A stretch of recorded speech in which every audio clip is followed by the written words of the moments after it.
लोकशाही माझा SP news India. राजकारण्यांचे वरदहस्त आणि भोंदूबाबांचे पेव, अनिल गोटे यांचा सत्ताधाऱ्यांवर प्रहार। धुळे, मागील काही वर्षांत देशात आणि राज्यात बाबा संस्कृतीचं पीक जोमाने आलं आहे, पण हे पीक आपोआप आलेलं नसून त्याला राजकारण्यांच्या संरक्षणाचं आणि प्रोत्साहनाचं खतपाणी मिळालं आहे, असा खळबळजनक आरोप शिवसेना नेते आणि माजी आमदार अनिल अण्णा गोटे यांनी केला आहे। ब्रह्म तिथे माया, वृक्ष तिथे छाया आणि बुवा तिथे बाया, असं म्हणत त्यांनी राजकारण्यांच्या डोळ्यात झणझणीत अंजन घातलं आहे।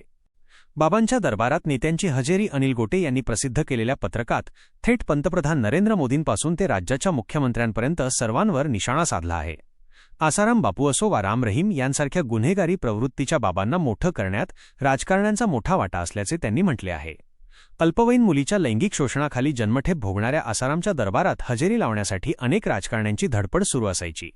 इतकेच नाही तर देशाच्या विद्यमान पंतप्रधानांचे आसारामसोबतचे व्हिडिओ आजही सोशल मीडियावर फिरत असल्याची आठवण गोटे यांनी करून दिली आहे। निवडणुका आणि पॅरोलचे राजकारण हरियाणामध्ये 800 एकरवर साम्राज्य उभा करणाऱ्या राम रहीमला निवडणुकांच्या तोंडावर पॅरोल दिला जातो, यामुळे सामान्य नागरिकांना अशा बाबांबद्दल आकर्षण वाटणे स्वाभाविक आहे। नुकत्याच गाजलेल्या अशोक खरात प्रकरणात देशाचे गृहमंत्री अमित शहा, राज्याचे उपमुख्यमंत्री देवेंद्र फडणवीस यांच्यासह सुनील तटकरे, रुपाली चाकणकर, जयंत पाटील आणि मुख्यमंत्री एकनाथ शिंदे यांचेही फोटो समोर आले आहेत। हे फोटो बाबांचे खासगी सचिव नीरज जाधव यांनीच प्रसिद्ध केले आहेत। अंधश्रद्धेचा बाजार आणि राजकारण गोटे यांनी प्रहार करताना म्हटले की हे बाबा लोक सुरुवातीला काहीच नसतात, पण जेव्हा बडे नेते त्यांच्या दरबारात हजेरी लावतात तेव्हा सामान्य जनताही त्यांच्याकडे आकर्षित होते। महादेवाला बेल वाहा आणि परीक्षेत पास व्हा असं सांगणाऱ्या बाबाचा स्वतःचा मुलगा मात्र 8वीत नापास होतो, तरीही अंधभक्त तिथे गर्दी करतात।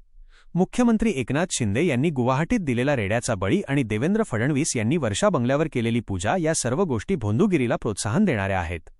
न्यायालयीन चौकशीची मागणी अनिल गोटे यांनी या सर्व प्रकरणाची गंभीर दखल घेत एक मोठी मागणी केली आहे। या भोंदूगिरीला केवळ बाबा जबाबदार नसून त्यांना संरक्षण देणारे राजकारणी अधिक दोषी आहेत।